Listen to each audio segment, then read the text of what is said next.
everybody, and welcome to the very next episode of The Remedy with Tovacito and Janice Gant. Janice, that intro makes me smile. It does? Yeah. Yeah. I'm like, I like what we do. I like what we do too. It's so fun. Like, I'm just sitting there listening to that. Like, our goal is to make people's lives happier, healthier, and more abundant. That's a good job. It is a good job. It's a blessed job to have the opportunity to do it. Yes. Yeah, it's awesome. How's your mantra for January going? Good. I say it, I don't know, 10 times a day. I'm really, really pleased with it. It's amazing. So many people have talked to me. I had one girl text me and she said, "I am thrilled to be me." It was the cutest thing. Good. I was like, was that not the best? Oh, that's so good. Yeah. She told me that right before I was going into yoga one day. And I spent the whole class thinking why I was thrilled to be me. Yeah, that's awesome. Yeah. That's so many good awesome. little nuggets last week. It was really fun. Yeah. It was really fun. It was really fun. Yeah. So we're so happy to be here today. Want to thank the sponsor of today's show. We need to thank Amy Simmons Crafton. She gave a very generous donation at the end of the year. Nice. Thank you so much. Thank you. She is a big fan. And Good. the thing that I really appreciate about Amy is she is very thoughtful about how and where she gives money.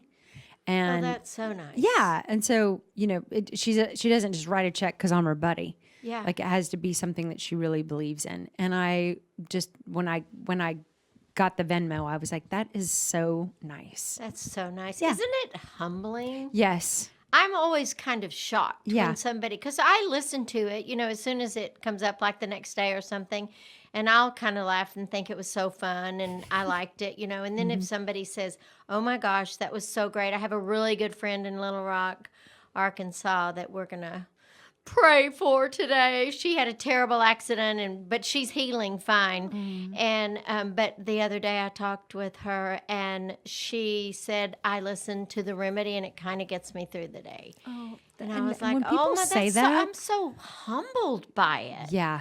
It really, humbled is the word. It is. I mean, the last Friday, I was at Craig's parents' house, and I mentioned his mom a couple times last week.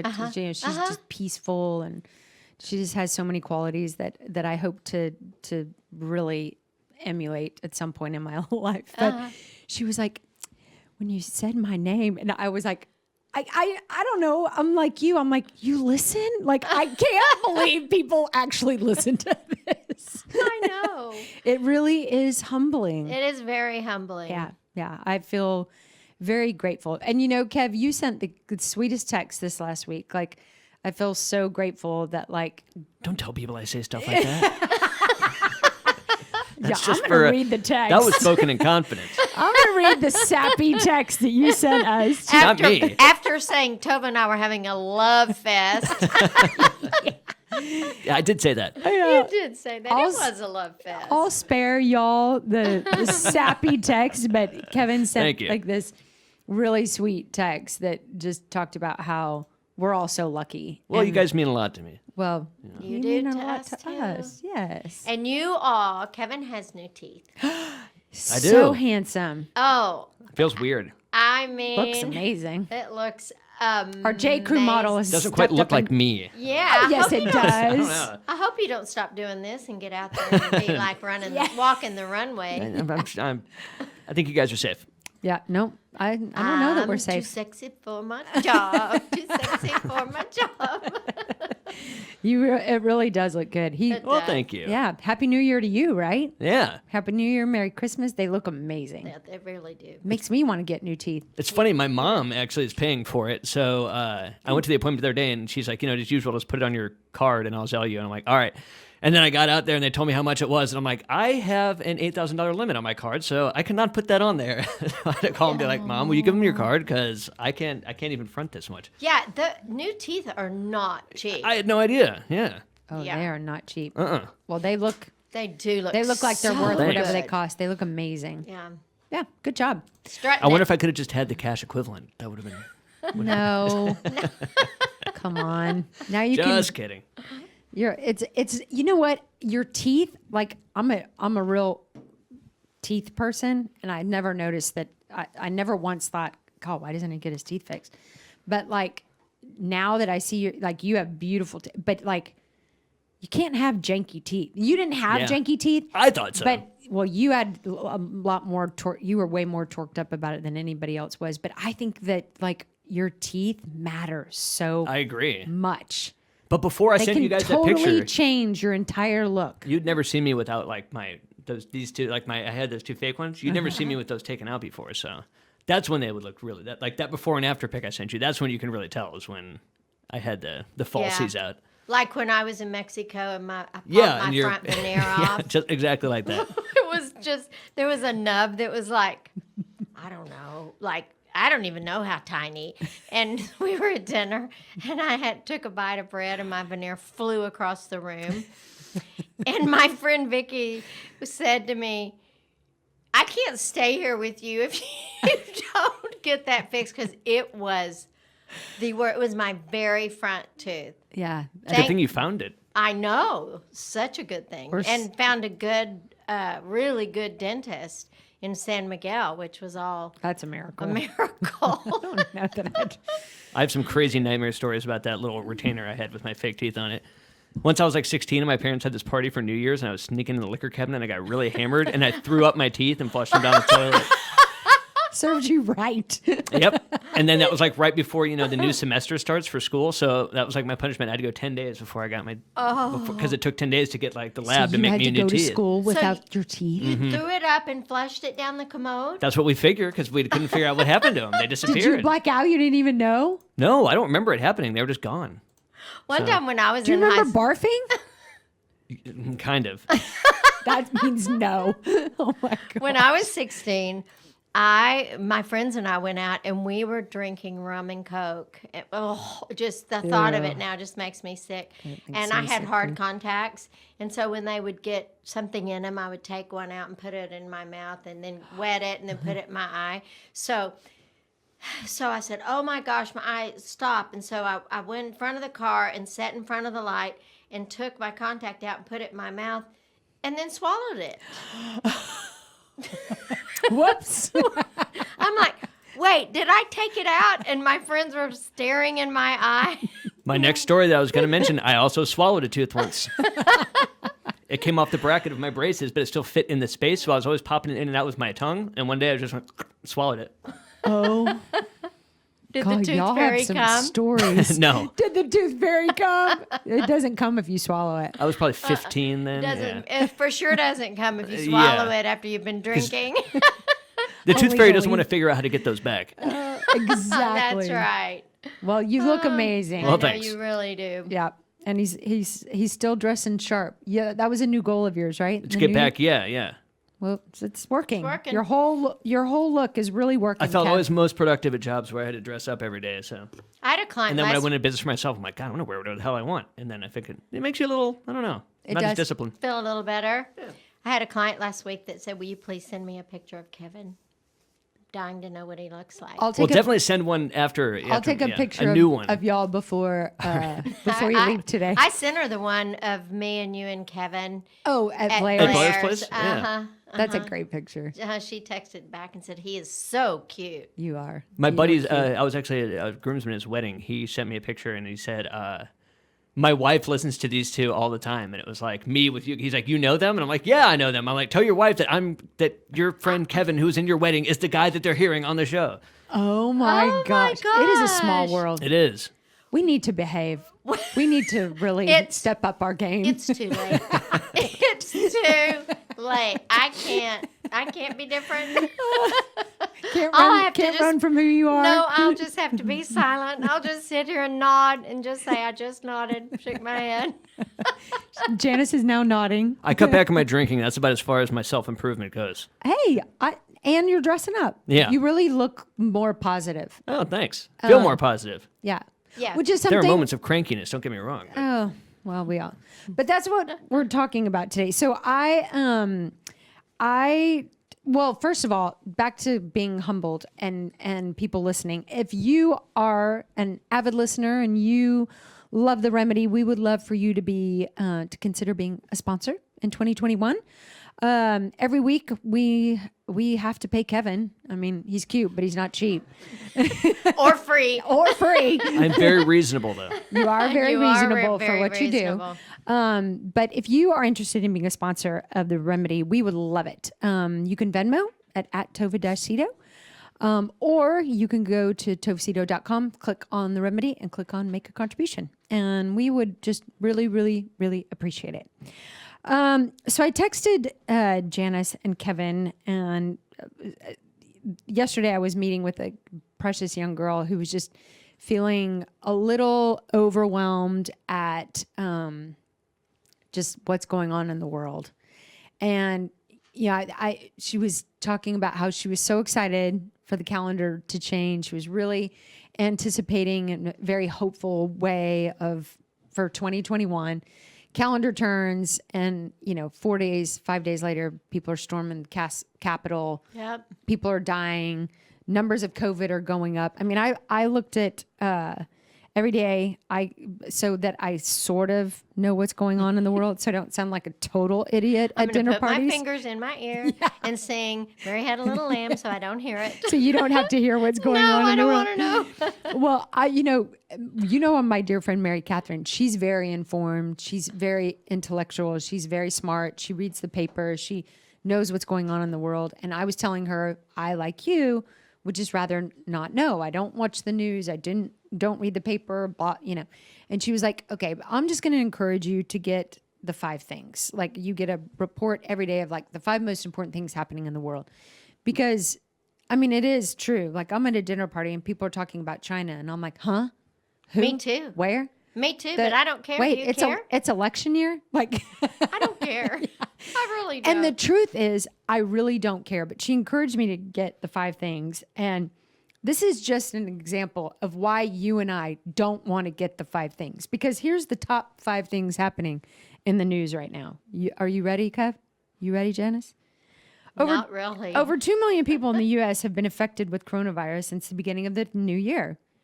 That's number 1. Number 2, after the Capitol attack, experts warn extremists are intensifying calls for violence ahead of the inauguration. Number 3, a gunman killed 3 people in a series of shootings in the Chicago area before police killed him. Number 4, fishermen heard an explosion where an Indonesian airliner crashed with 62 people aboard. They're looking for all those people. 5, in a stunning gender gap, the U.S. economy lost 140,000 jobs last month, all of them held by women. Awesome. That's why I don't do it. That's what you get. Oh, yeah. That's what you get for looking. And so, I'm thinking, if you are so this is what's happening in our world. It is some of what's happening in our world. And I Right. think that's the dangerous part about news and newspapers, is because they are extreme. They focus on the negative. They love the drama. Where's the good things happening in this world? Because there's plenty of those. We just Yeah. don't ever hear or read about them. They don't make good headlines. No, they don't make good No, headlines. they don't. And so I thought, God, no wonder this girl's sitting on my couch stressed out about, how do I stop reading the news? How do I get out of should I just get off social media altogether? Like, how do I get out of this loop that the world is so bad? So that's one aspect of it. But then when I thought about, okay, we should probably talk about that. Like, what is the remedy for that? I started thinking about, okay, that's what's happening in the world. But there's a lot of people who, whether it's COVID, the year of COVID, or whether your mom is dying of cancer, or you are out of a job, or your business just closed down. Like, there are a lot of people at any given time going through stuff. And so what I wanted to talk about today is, what do we do? What is the remedy when, how do we as humans be okay even when our world, like our personal world or our literal world, Right. is not or doesn't feel okay? How do we maintain that sense of okayness when it doesn't feel okay? Well, Go. First of Go, all, Janice. I don't get those headlines. I don't have any interest in it. And here's why. Because I do hear things like I just heard of 5 things that, and I don't, I do believe that I will know what I need to know when I need to know it. And so information comes to me.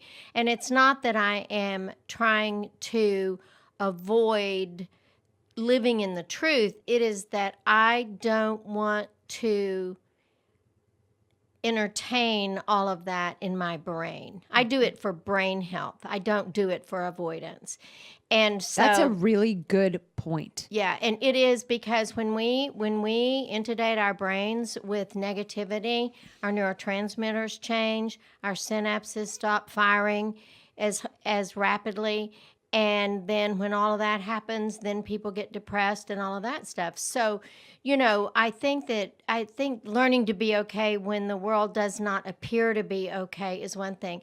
I personally believe that the world is okay even when it appears that it is not okay. Mm-hmm. There are situations that that happen all of the time, and they have throughout history. Mm-hmm. That I don't know that today is much worse than it has been in the past. I tell you something that was really influential to me. I read a book several years ago called Pope Joan. It's a fascinating book. So, and it took place during medieval times. Is it true?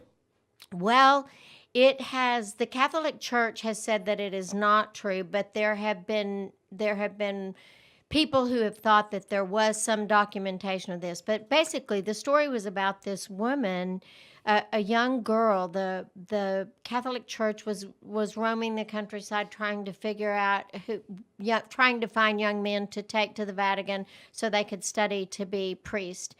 And this girl, they came to her house, and her brother did not make it. I think that's the way it was. But then she decided, she was very smart, and so she wrapped her body really tightly so her breast did not show, and dressed up like a guy and went to the Vatican and was chosen for the program, and then later was named the Pope, hence the name Pope Joan. Okay. And she had a lover.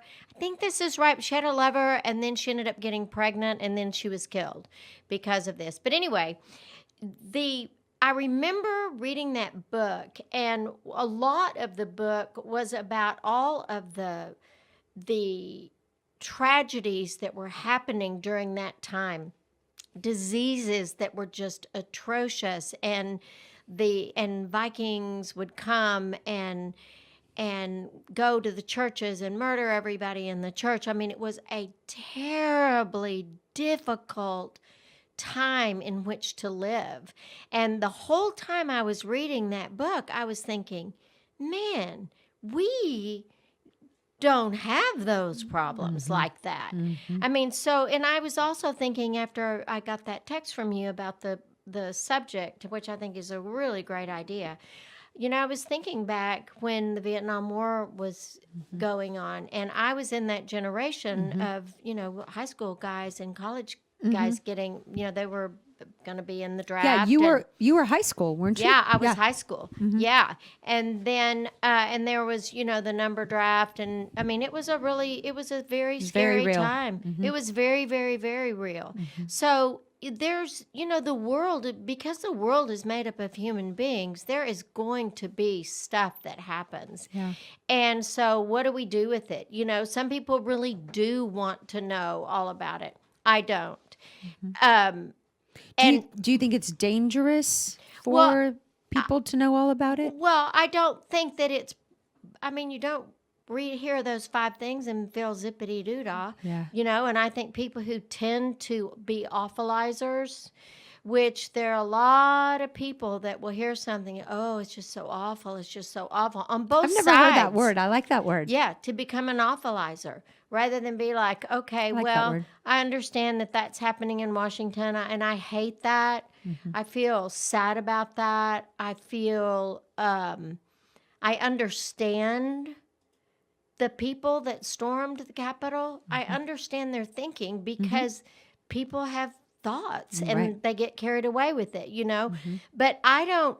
So what I have learned to do is I used to kind of be an awfulizer.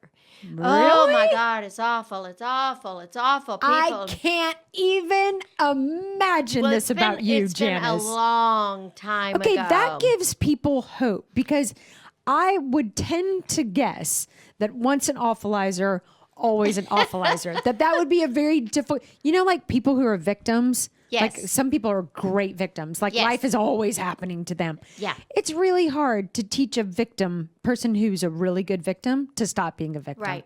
Right. So like I put that all in the same category. Yeah. Like Yeah. victim, awful, everything sucks, it's bad, everything happens to me. Why? Yeah, everybody in the world sucks. So they suck. That was suck. Yeah. And, I think what happened, there were a couple of things that happened to me that when I Yeah, teach started us. looking at things a little differently. First of all, I got a divorce.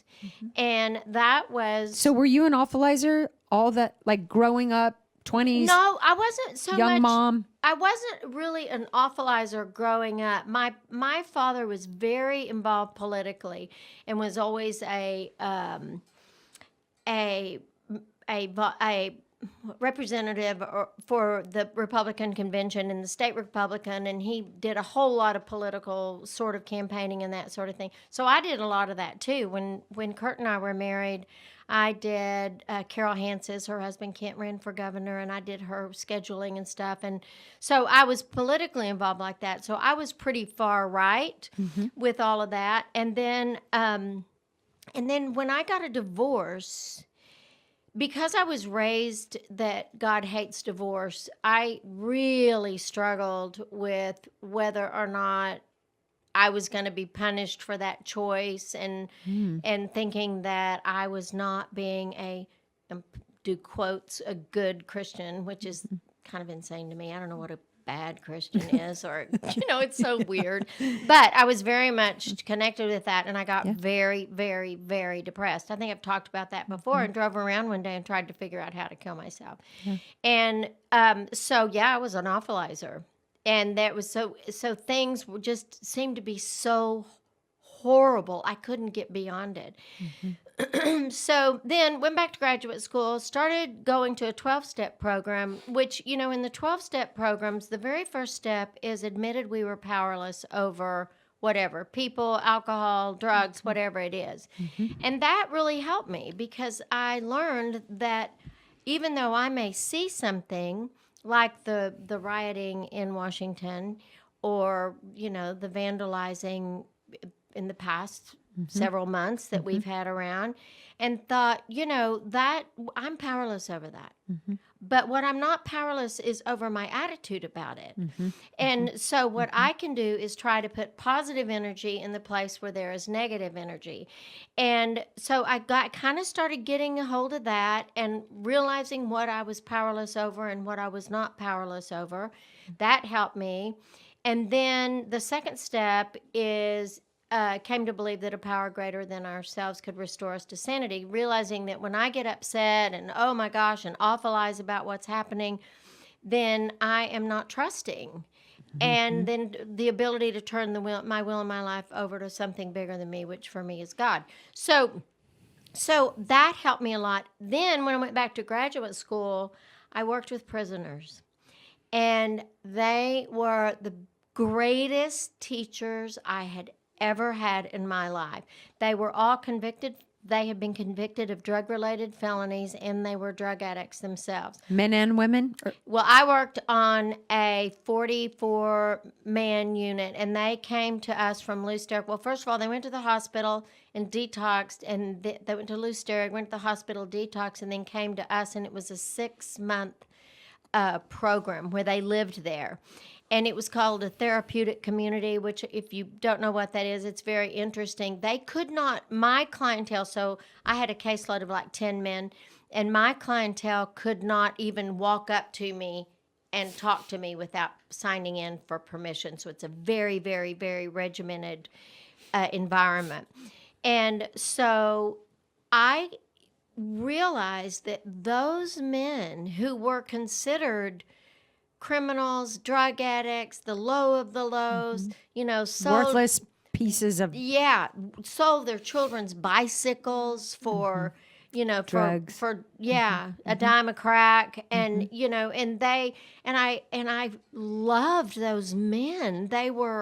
I spent Thanksgiving with them one year, and we watched The Nutty Professor, and it was one of the best Thanksgivings. That's adorable. It was so funny. Jerry Lewis or Eddie Murphy version? Eddie Murphy. Okay. There's only one Nutty it's Professor so- version. Hercules. I love that I movie. did too. He's so great. He's so funny. But it was so fun. And I remember sitting in this big room with all of these men watching The Nutty Professor and looking at them and literally started crying because I thought, they are just like me. Mm-hmm.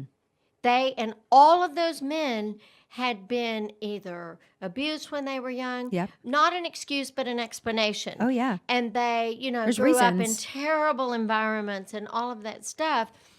But I grew to be able to understand and actually find fascinating their thought process. And so, like when I watched the other day, when I watched Trump talking, I did turn on the TV because my daughter in Australia called me and said, "Do you have any idea what's going on?" It was like, I love that your daughter in Australia called to tell you to turn on the news here in the was United like, States. No, she goes, "Wyatt is really upset. That's her son." I'm like, okay, I guess I better turn it on. But I understand his brain. Mm-hmm. And I think it's ridiculous. And I think it's very fascinating. So that is one way that I can keep myself from awfulizing things because I understand that this too shall pass and that it is.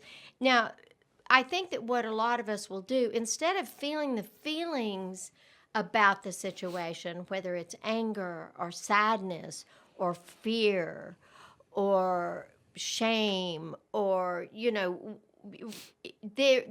rather than feel the feelings, we go to our brain and we allow our brains to run amok with the perceived tragedy that's right in front of us. Even when, not to minimize, but there's tragedy all the time. Yeah. And this virus has, I think we're all so overloaded with it because there's just not been a reprieve, although I think there's one on the way. I filled out my form to get my vaccine. I'm really excited about it. Yay. I know. But, so that's where I go with this. And I just don't awfulize it. I love the expression, and I love that you are reminding us that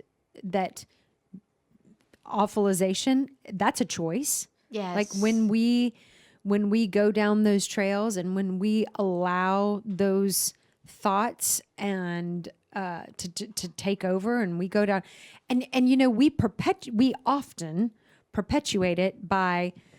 So I read those 5 things. Oh my God, there was a plane crash. Then I click on the thing, and then I go to that thing, and then I go to the next thing.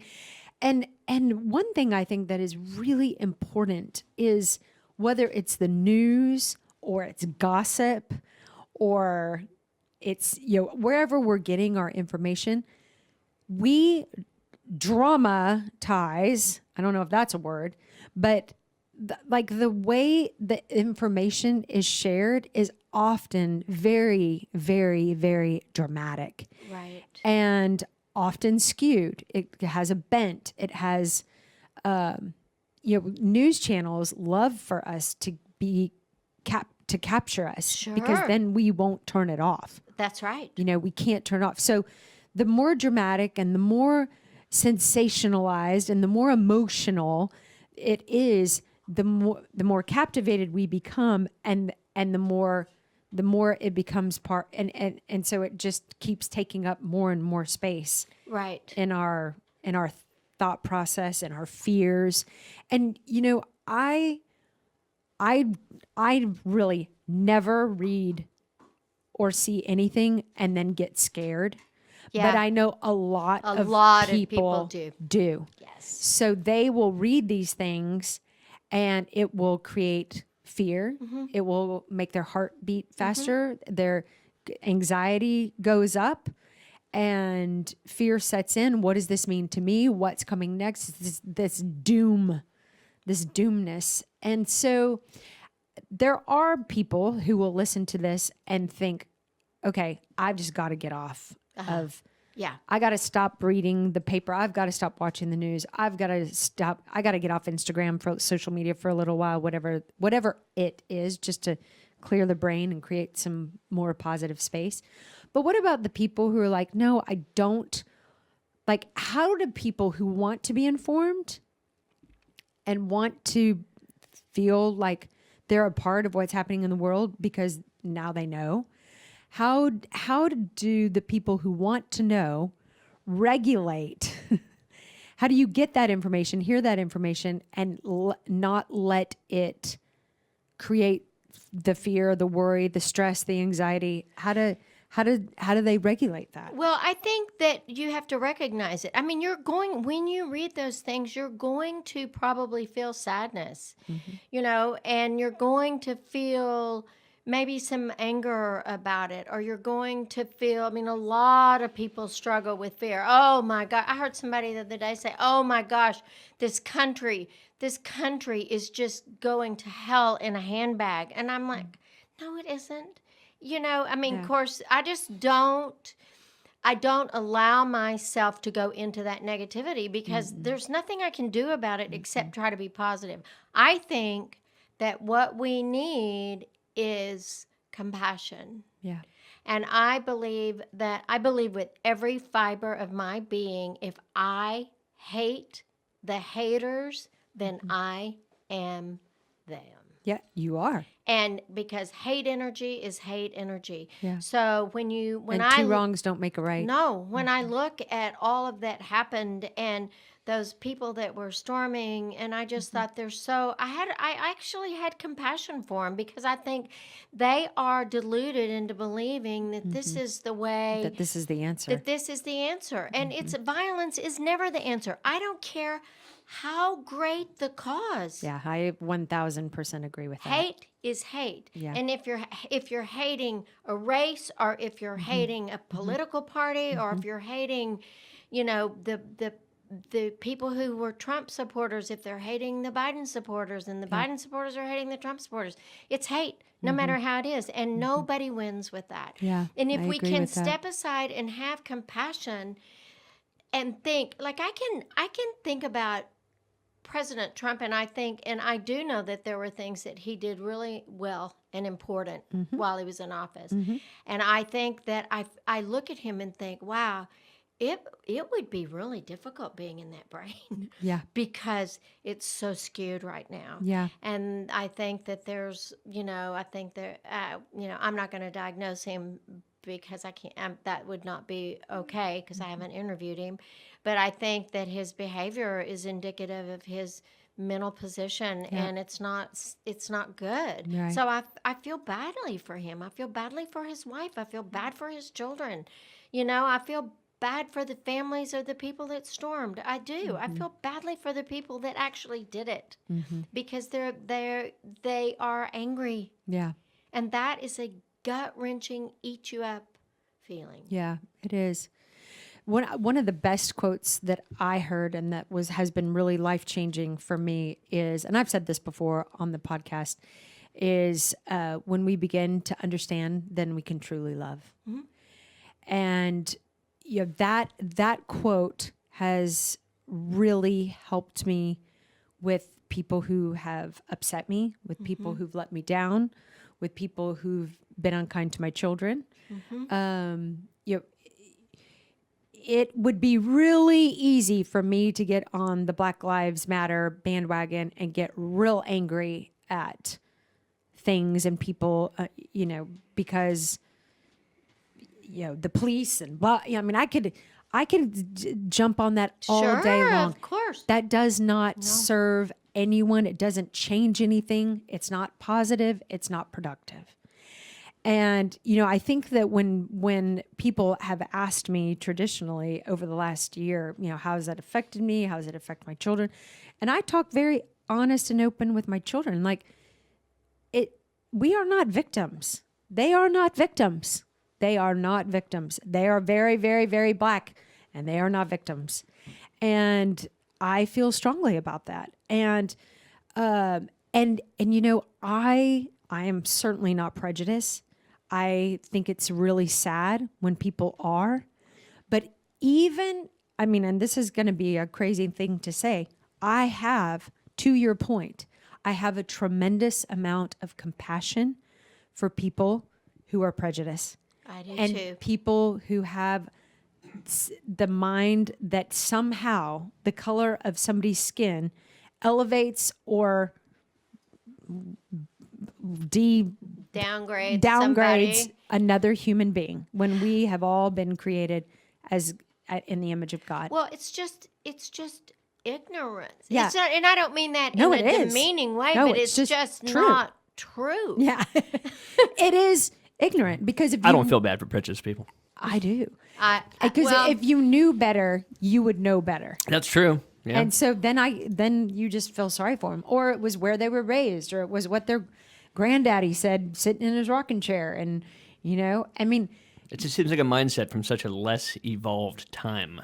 so then you can have compassion for the person who's less evolved than you. but those sort of thoughts, those sort And I'm not saying I'm the most evolved, but most people have evolved beyond standard prejudices. Well, I think that it's very difficult to let go of those messages that they were given. Yeah. You know, I had a grandfather that was very prejudiced.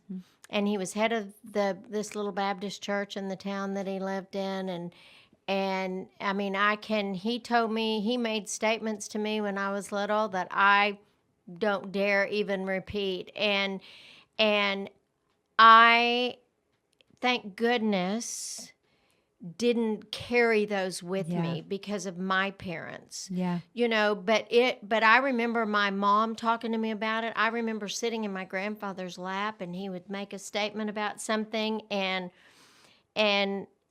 it, you know, and here he was a wonderful, not that smart of a man because he believed it, but that had been ingrained in course. people's head. That's why we need to be very careful about what we tell our children. Oh, yes. You know, because they grow up buying it and believing it And showing and then they them. pass it on. And it was a tragic, tragic, tragic time in this country. Yeah. And we have learned from it in a Mm-hmm. lot of ways. And we are on the path to something different. And that's what we focus on. Yeah. And if you are passionate about something, then you can ask yourself, what can I do to make this better? Yeah, I Let's like get that. positive. Let's get compassionate. Let's give up the, you know, maybe this whole thing with what's happened in Washington will help both parties pick different sort of people Yeah. that, you know, that we can be a little more comfortable with, that are not so egocentric. But think about it. If you're a politician, you know, it would be a miserable existence. That's why we don't have very good pickings. We got slim pickings when it comes to the. I 'cause mean, who wants to do that? a lot of times we really do, you know, and I mean, it's I wouldn't want to be president because of what they would do to my past, my family, my Yeah. my income, my Think bank about account. what a thankless job it can be. Yeah. I mean, Oh, Exactly. And how you're just demonized by. how much you sacrifice? Exactly. Yes. Yeah. You're demonized by half of the country. Almost always. yeah. Regardless. Period.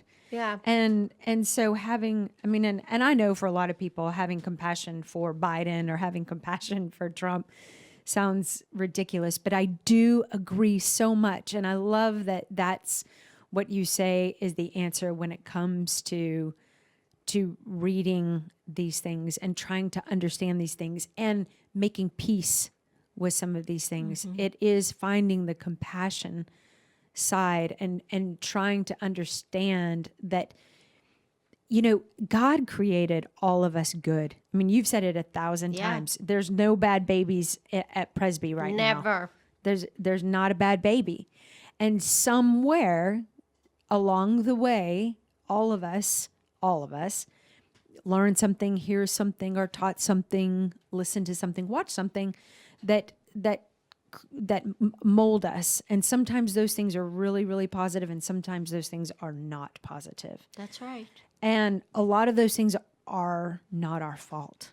You know, a No. lot of those things that have molded us into the people that we are today were not our fault. However, as adults, it does become our responsibility to do something more positive and more productive with it. Well, and that is true.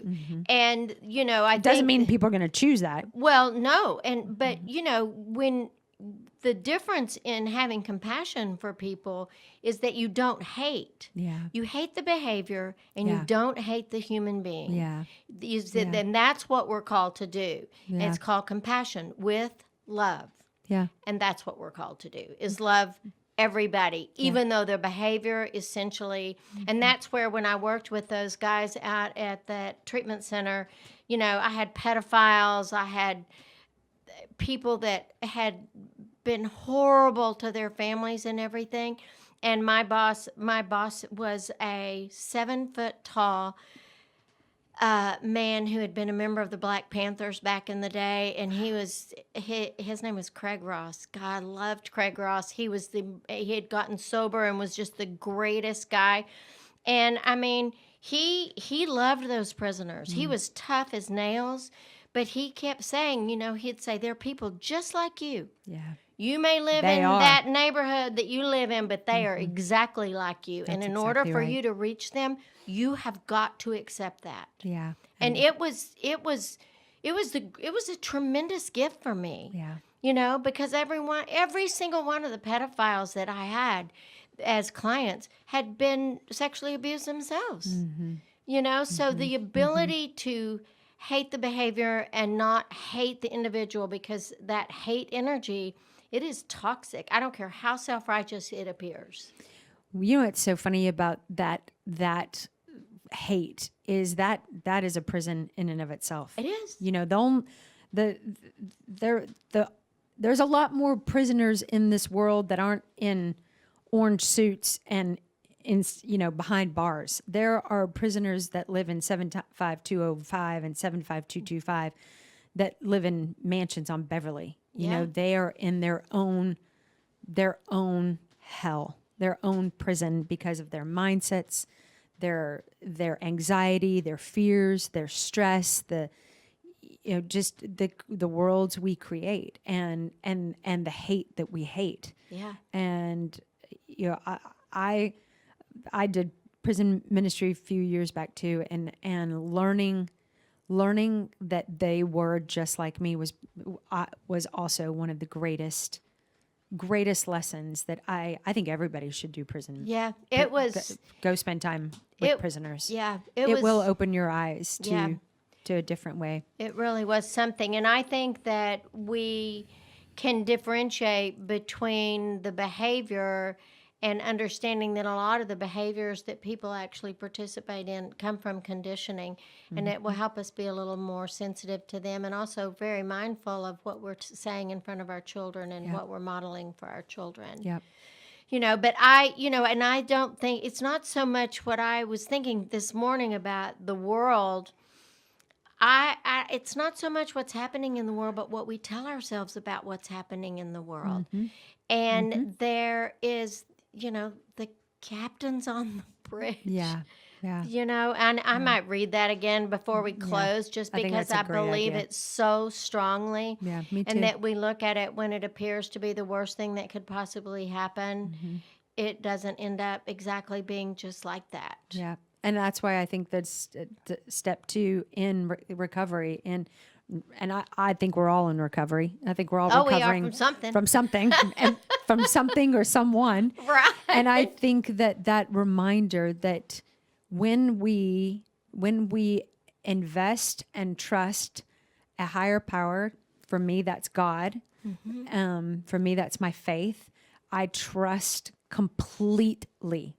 And that's what I told the girl who was on my couch yesterday. I said, every single morning, one of my prayers is, God, light my path, show me the way, and give me the courage to follow. Yeah.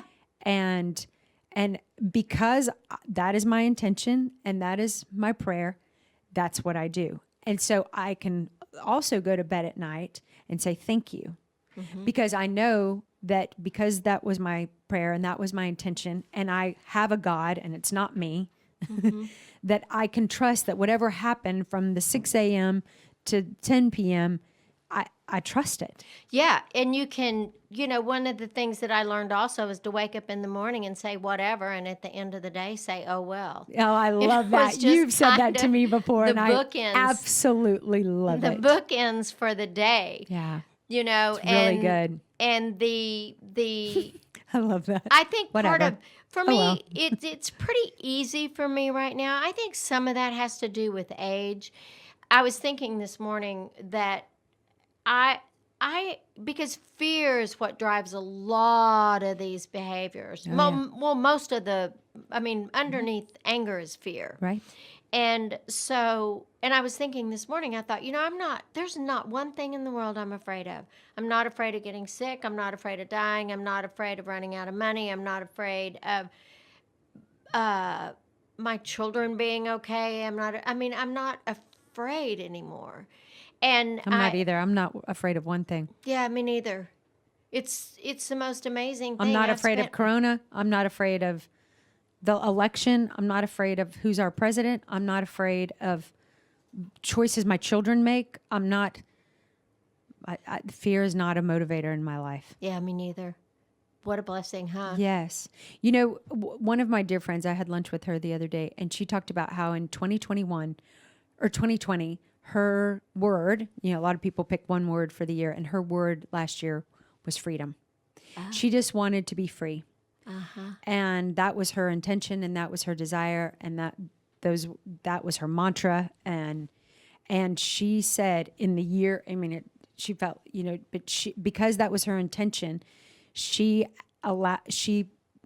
felt herself become free from a lot of things that she felt hostage to in the past. I think freedom is powerful. Well, and fear is the opposite of freedom. Yeah. And that fear takes place in my head. Absolutely. That is my brain, and that is the one thing that I can control is my thinking. Yeah. I get to practice it. Yep. It doesn't come easily. Right. But that is what abolishes that fear. Yeah. And I think that when we start to think, oh my gosh, this is so awful, I will say, well, what's the worst that can happen? Mm-hmm. Okay, well, I don't know, the stock market goes down. Okay, then what? Okay, when I may have said this before, when I got my divorce and I'd gone back to grad school and I was afraid that my business might tank. Have I told this story before? Do you know? And so I would think, oh my gosh, what am I going to do? What if my business tanks and the stock market goes to zero and I'm broke? And then I thought, okay, well, come up with a stop out plan. If the worst thing that happens actually happens, then what would you do? And I was like, okay, well, I think I could work at Whole Foods. Oh yeah, you have said this. And you be really. I actually have thought about this when I'm at Whole. Me too. I would be good. Play the whole wouldn't I? thing out though. Yeah. And I was like, I remember you have said this, and I remember like the last time I was at Whole Foods and the guy and the people at Trader Joe's. Like, I think I would choose Trader Joe's. They're so happy. Yeah, Whole and Foods is one positive. detail I actually forgot about. Yeah. I think I'd choose Trader Joe's. But I've always now when I check out there, I think Janice would be really good at this. I would be good. Hi, how you doing? Is this broccoli or arugula? Is this organic or not? Just tell me. I guess at Central Market and Whole Foods, it's always organic. So that's why you choose there. You don't have to make those choices. Yeah, no. The hippie vibe is just right up my alley. Either that or Neiman's Shoe Department. I could be happy anywhere. But then you look at that. So when you come up with a stop-out plan that probably will never happen, you see that life would go on and that you could be happy. Yeah. And you would still be okay. Mm-hmm. And you know what, Janice, I've told you this 1,000 times. When I was going through my divorce and I felt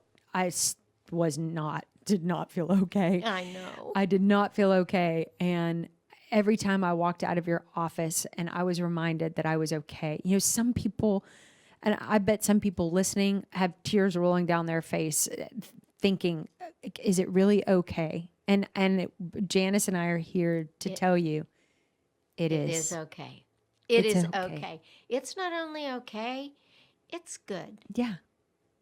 It is. And you know what? I think that's like perfect segue into, so we kind of spent a lot of time talking about the world, but I think we could spend just a couple of minutes because I think it's all kind of the same.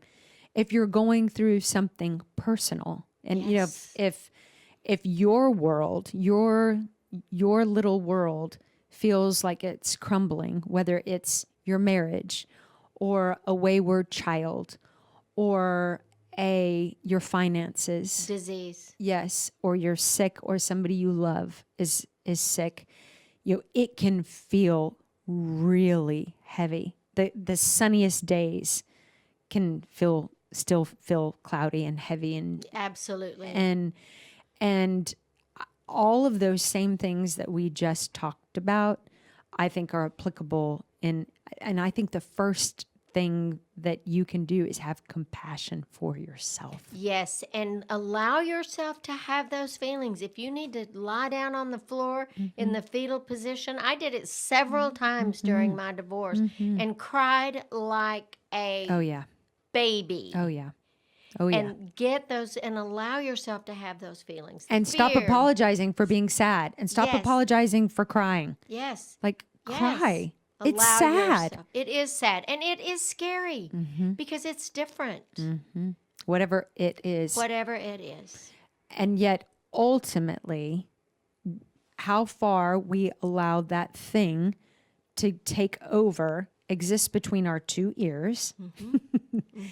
And that thinking, it affects our heart, it affects our soul, it affects our spirit, it affects our capacity.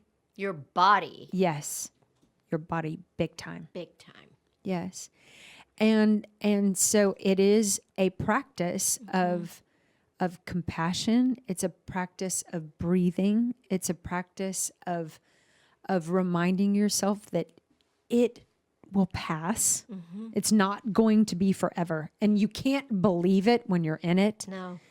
When my children died, I never thought I would laugh again. I never thought I would laugh again. I was almost offended and disappointed in myself when I heard myself laugh again. Like, You probably laugh more than anyone I know. I know, and you could. It's like hard to picture Tova not laughing. And you know what, Tova? You could have so easily put on that victim robe. Oh, yeah. And walked around in that cloak for the rest of You would your have life. an everlasting excuse forever. Everlasting, and Yep. everybody would just say, Yep. "Oh, there she is. I understand. Bless her heart." I might go back. Well, shit. You could have pulled it off. You could have got You away really with that. could. You can have a day. No, it is so true. Well- it is so true. But what my whole point in bringing that up is not to get the accolades, but to just to really know, like, and trust that, and hear from people who've been, all three of us in this room have been through an inordinate amount of heartache, loss, disappointment, things that could take us down. And we could be really good victims because of some of the cards that life has dealt us. We really could. And, It's just not attractive, and it's and not it's fun. not fun. It's just It's not, not fun. fun. And you know what? Today is a beautiful day. Today is a beautiful day. And life is good. And we are blessed. And we have so much left to do. And when we are wasting time with fear and worry, and it is a waste. You can visit that place. Don't stay there. I did a That's lot right. of that at the tail end of 2020, I can tell you. Yeah. it's so easy to get in that pattern too. Oh yeah. There's that You know? there's that little saying that says worry is like sitting in a rocking chair. It'll give you something to do, but it gets you absolutely nowhere. It's true. Yeah. So I love your simple but really inspiring and heartfelt words, Janice, and comforting, that because they're true, that it's all okay. It is. And it's not even only going to be okay, it is okay. It's okay now. It just doesn't appear to be. Yeah. Do you want me to read this? Yeah. Captain's on the bridge. Let's end with this. This is from Emmett Fox book, Around the World with Emmett Fox. This book was written in 1942, September 5th. The captain. So this is the Great Depression times. Yeah. The captain's on the bridge. The world is not going to the dogs. The human race is not doomed. Civilization is not going to crash. The captain is on the bridge. Humanity is going through a difficult time, but humanity has gone through difficulties many times before in its long history and has always come through, strengthened and purified. Do not worry yourself about the universe collapsing. It is not going to collapse. And anyway, that question is none of your business. The captain is on the bridge. If the survival of humanity depended upon you or me, it would be a poor lookout for the great enterprise, would it not? The captain is on the bridge. God is still in business. All that you have to do is to realize the presence of God where trouble seems to be, to do your nearest duty to the very best of your ability, and to keep an even mind until the storm is over. And then the scripture that goes along with it is grace, great peace have they which love thy law, and nothing shall offend thee. That's from Psalms 119, 165. And I say this a lot. Tom just rolls his eyes sometimes because he'll tell me something. I'm like, oh, captain's on the bridge. And it really does remind me that it is okay. Bravo. I love that thing. Don't you love the I captain's just on feel the bridge? like I could need to go for a jog. Send that to me so I can put it in the show notes. Okay, good. Yeah. I will. I mean, will. that's It's a great one. I've fantastic. been reading it for years. I've been reading that since, I don't know, 1997. I need to think. read that every single morning. I know. It's so good. God, so good. Well, I this was great. It was so fun. Yeah, it was really, really, really great. Thank you both so much. And we just thank all of you for listening. We're so, like Janice says, humbled and grateful, and so humbling. and it's going to be a great year. It We're- is. We're gonna see great things. I can't wait. Yeah, me too. Thanks, Kev. Thank you guys. Thanks, Kevin. Y'all have a great week.